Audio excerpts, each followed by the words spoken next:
Yo, what's going on, Dragon Ballers? Welcome back to another discussion video. In today's video, I want to talk about whether or not Vegeta is going to be the best blue leader once the set 11 format develops. I've been seeing a lot of conversation on the Dragon Ball Super Facebook pages and comments on my videos talking about how this leader is the best blue leader, but I've also seen a lot of people argue that and see a lot of people say that they don't think it's very good at all. So I'm not really here to give you my opinion. I'll drop my opinion here and there, but this is not going to be like the Gogeta video I did earlier this week. I think my opinion is still a bit out on Vegeta. I do think that it's good. I'm not ready to say it's the best blue leader. I'm not ready to say it's the worst blue leader. Again, I will drop my opinions here and there, but I'm basically going to talk about some points that I think are worth thinking about when it comes to this leader and its potential in the meta. So guys, if you are new here, make sure to subscribe, hit that bell so you never miss a video. Tons of links down in the description, help the channel out. Really do appreciate it if you go check that out. We do have a giveaway going on in the community tab. Go over to the community tab after this video and make sure to enter that giveaway. That being said, let's just get started. So what's all the big hoopla about the leader? What's all the big hype around the leader just on the face of it? So when he attacks, draws a card, and then the auto on both sides is pretty similar. When you deal damage to your opponent by attacking with this card, look at the top card of your deck. If it's a mono blue card, you may place it in your energy and rest mode. Otherwise, place it on top of your deck. So that's on both sides. On the awakened side, he has the added ability of when your opponent activates a counter, he gets to restand. So they lowered the power of his awaken. They must have done that because they thought he was going to be a super strong leader out of the gate. You know, instead of untapping 2 or drawing 2 or untapping 1 and drawing 1, they hit him with the draw 1. So yeah, they made it a lot weaker there. Now the thing here is too, when you get to activate your ramp by dealing the damage, you have to look at the top card. It has to be mono blue. So that is a drawback that this leader has that not all the other blue leaders have. You have to pretty much play almost 50 blue cards. You can maybe get away with like 1 or 2 off color cards, but for the most part you're playing 50 blue cards and maybe a few other cards here and there, maybe a Fu Shrouded, maybe a Saiyan Instincts or 2, but even then you're getting into risky territory because if you ever miss your ramp, you're playing a vanilla blue leader in a sense, which is not what you want to be doing, right? So I want to go into this point and talk about some of the cards that help your leader out, because there are bad matchups for the deck. People will call it the best blue leader in the game, but there are bad matchups for the deck that we will talk about. But basically, these are the cards that, in my opinion, you should be playing because they help you guarantee that ramp, right? So Ultra Instinct Goku's Kamehameha. This is our activate battle, iconic attack rare. We all pretty much know what this does at this point. Boost your leader by 15k. On your turn, it draws a card. So this is kind of like the best turn 1 cantrip you can play in SS4 Vegeta because it provides you the most combo power for that 1 energy and replaces itself. It's better than playing like a Borgos, for example, or anything that just plays and draws 1 that offers a 5k combo. This is really what you want. And then later in the game, of course, a 15k defensive combo, the untapped energy is incredibly good, but you do want this on turn 1. Zeno Edge of Space. This is actually a card I was turned on to by a patron of mine. Shout out to James. This is a really cool way to use a super combo because, in my opinion, I've talked about this in previous videos, I haven't been a very big fan of this super combo, but what's funny is in this deck, you're actually not even really using it for its defensive capability. I mean, you can do that. You can charge like the UI Goku Kamehamehas early, get them back, use them in a combo with Zeno Edge of Space. That's really cool and all. But the cool thing about this is it's a 1 energy 10k combo. The 0 energy is the key there with the combo, but when you play it, you draw 1. So this is the closest thing you can get to a pseudo combo. And like I just mentioned before, you can't really play the pseudo combos being Unbreakable Spirit Goku and Infernal Villainy Cell. You can't play those in this deck because you run the risk of not ramping, revealing that top card and hitting an off-color card. So Zeno Edge of Space is a good super combo for that slot because it is that 1 energy 10k combo essentially that replaces itself. Is it a little bit unfortunate that your super combo is sole purpose is to get your deck going instead of just being a free card you can use the combo later on for like a value situation?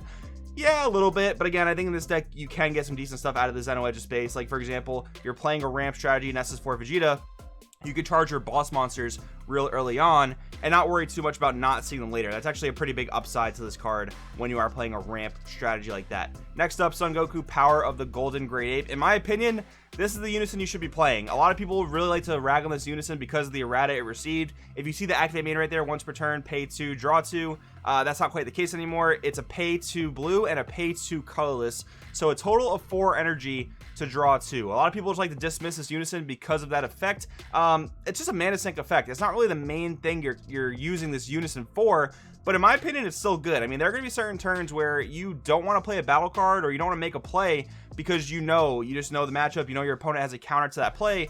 So what do? Sure, I have 7 energy, I'll sink 4 of it into drawing. I'm not really losing out too much there. I'll sink, you know, 4 of my 6, 4 of my 5 energy, leave 1 up for dimension magic. It's still a good effect, but the main reason you're here for this card is the activate main. +1, choose one of your mono blue leader cards, and it gets plus 10,000 power for the turn. It's very, very in line with UI Goku Kamehameha. It's very much in line with Zeno Edge of Space. You're boosting your leader to make sure that ramp goes through, and that is very, very important, because once again, if you don't get that ramp to go through, what's so special about your leader? Why are you playing this leader, right? That's at least what I have to say. Now, you could be like this guy and not play the Golden Grade Ape Unison in your Vegeta deck, and then come to the conclusion it's very, very lackluster. I'm just ragging a little bit on my teammate Marcus. If you don't know who this guy is, you guys need to go to his Twitch link right here on the screen here. I'll put it in the description as well. He'll be streaming tonight, so make sure to check him out. But if you guys follow this guy, go into his comments and tell him that you should be playing the Golden Ape Unison in his SS4 Vegeta deck. Guys, please do that for me. I would really, really appreciate it. But anyways, I think you should play that Unison. Don't listen to Marcus. You don't have to jam the baby Unison into every single blue deck, except unless you're playing Soul Striker. It's really good in Soul Striker. But anyways, so we come along some of the bad matchups of the deck, right? SS4 Vegeta, whether you think it's amazing, whether you think it's terrible, it has bad matchups to consider. One of those things being leaders that awaken very, very early. Just to name a few of them, we have starter deck Vegito, we have Zamasu from set 10, and we have Dredge Goku from set 10, amongst other leaders. These leaders basically get to 15k very, very early. So if you're playing SS4 Vegeta and you don't have your UI Kamehameha, you don't have your Zeno super combo, you don't have your Golden Ape Unison, and you're in a predicament where you're just kind of praying that your 10k attacker goes through to damage on their leader, well, if their leader is an inherent 15k by turn 1, turn 2, you're going to be in for a little bit of a rough ride there. So if you see those cards that help you get over that 15k, sure, it's great. If you don't, which unfortunately you won't always see them, especially by turn 1, you're going to be in for a little bit of an issue there. Then we have decks that just rely on blockers. I mean, Vegito is one of those decks, of course, so that kind of doubles up in this scenario. But then you have decks that use like Zarbon Cosmic Leap, for example. This is a blocker that you can just recur every single turn over and over and over again, and that's going to be a really big headache for SS4 Vegeta. And I mean, most green decks can pretty easily play this. Like, of course, it's meant to be played in green Frieza, but I've seen lists of Gotenks using this. You could even possibly side deck it in like green Vegeta, for example, Majin Vegeta. You could even maybe side deck it or even main deck it in like Dredge Goku or Clash of Fates Goku, right? So if this guy's staring you down, you're gonna have a bad time. But what's even worse is if this creepy guy on the right here, Mechior bobbing and weaving, this googly eyed dude here is staring you down as the SS4 Vegeta player, you're also gonna be in for a rough time. And what I mean to say by that is if your opponent is playing a deck where they have just like value counterattacks, if they're able to counterattack you and not lose a card in the process, aka Mechiorp, aka Topo, for instance, aka baby Gohan Baby's minion, if they're able to play cards like that just generate value when they use the counterattack, they're stopping you from going in for damage and they're not losing anything in the process. One of the upsides of SS4 Vegeta is the fact that, you know, when you attack your 10k leader, their 10k leader, let's say you just don't have your, again, you don't have your super combo, you don't have your iconic attack rare. When you attack 10k to 10k, your hope is that they either let you ramp or that they combo a 5k or preemptively use a negate to stop you from ramping. In that scenario, you put your opponent in that lose-lose situation. Now, I think it's probably better for your opponent to combo out than to let you get a free energy. That's probably the best case scenario for your opponent, but still, they're losing either card advantage or they're losing tempo with energy. A lot of decks, especially a lot of the meta decks, can kind of circumvent that with any of the things I mentioned here, either early awakening, either recurable blockers,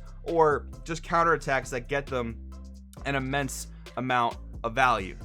Now, moving on, what's a really big draw to SS4 Vegeta besides the free energy? Well, what are you doing with that energy? One of the main things you'll be doing is what's kind of referred to as like a cheese combo, and that cheese combo is basically this: playing SS4 Son Goku, Protector of the Earth. When you play him, your opponent is floodgating out of attacking with their battle cards unless they choose one of their battle cards on a cross of 2 or more and place it at the bottom of the owner's deck.